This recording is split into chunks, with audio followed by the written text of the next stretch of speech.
কেউ যদি আমাদের অযথা জ্ঞান দিয়ে থাকে তাহলে কেমন বিরক্তটাই হয় বলুন তো। জ্ঞান আছে অথচ সে নিজে কাজে লাগাচ্ছে না, অন্যকে জ্ঞান দিয়ে বেড়াচ্ছে, সকলকে জ্ঞান দিয়ে দেখাচ্ছে যে আমি কত বিদ্বান। সে তার মিত্রদের, বন্ধুদের বা পরিবারের সকলকে কারোর না কারোর কাছে ছোট করছে প্রত্যেকটা পদে পদে, কিন্তু নিজের বেলায় একেবারেই শূন্য, কিছুই করছেন না। আজ এমনই একটি শিক্ষণীয় গল্প আপনাদের জন্য এনেছি, একজন জ্ঞানী পণ্ডিতের কাহিনী। শুনতে থাকুন। একদিন কয়েকজন লোক নৌকো করে নদী পার হচ্ছিল। তাদের মধ্যে একজন ছিলেন খুব জ্ঞানী পণ্ডিত। পণ্ডিত স্থির করলেন যে তিনি হিন্দু ধর্ম পুস্তক নিয়ে সহযাত্রীদের সাথে আলোচনা করবে, এতে তার সময় কেটে যাবে এবং তিনি নিজের জ্ঞান জাহির করতে পারবে। এটাই ছিল তার মনের ভাবনা। তাই পণ্ডিত ব্যক্তি তাদের মধ্যে একজনকে বেছে নিয়ে তার দিকে তাকিয়ে বলতে শুরু করলেন। পণ্ডিত ব্যক্তি বললেন, আমি অনুমান করেছি তুমি উপনিষদ পড়েছ তো? পণ্ডিত ব্যক্তি প্রশ্ন করলেন। যাত্রী বিনীতভাবে উত্তর দিল, না মশাই, আমি তো উপনিষদ পড়িনি। পণ্ডিত ব্যক্তি বললেন, তুমি পড়োনি? কি বলছো? তোমার জীবনের 4 ভাগের 1 ভাগ তুমি অযথাই ব্যয় করেছ, তুমি জানো সেটা? কিন্তু তুমি হয়তো শাস্ত্র পড়েছ। তুমি শাস্ত্র পড়েছ তো? পণ্ডিত ব্যক্তি বললেন।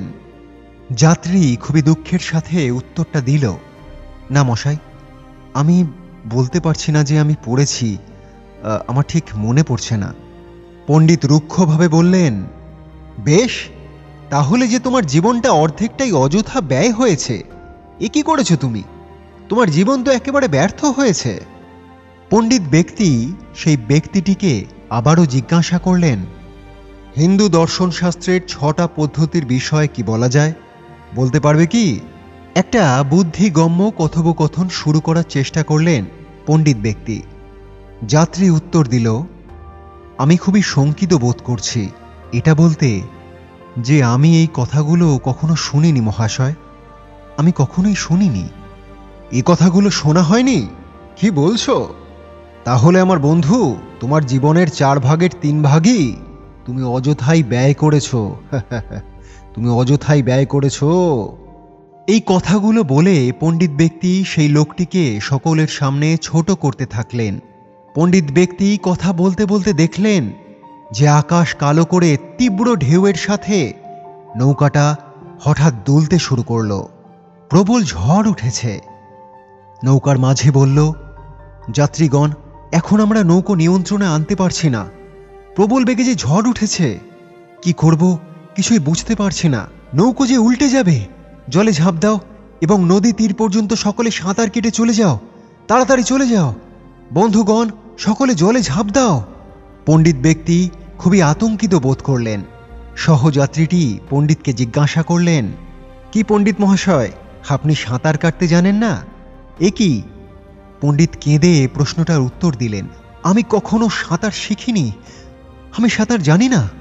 সেই যাত্রী গর্বিত স্বরে উত্তর দিল, এ কি, আপনি কখনো সাঁতার শেখেননি?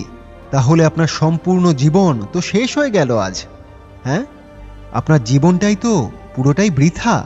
তৎক্ষণাৎ ডুবন্ত নৌকো থেকে সকলেই ঝাঁপ দিল জলে। পণ্ডিত ব্যক্তি নৌকোতেই বসে রইলেন। সকলে একে একে সাঁতরে নদী তীরে পৌঁছে গেলেন।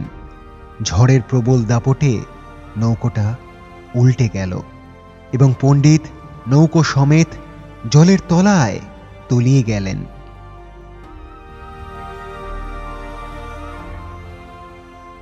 তাহলে বন্ধুরা, এই গল্পটি আমাদের আজ কি শিক্ষা দিল?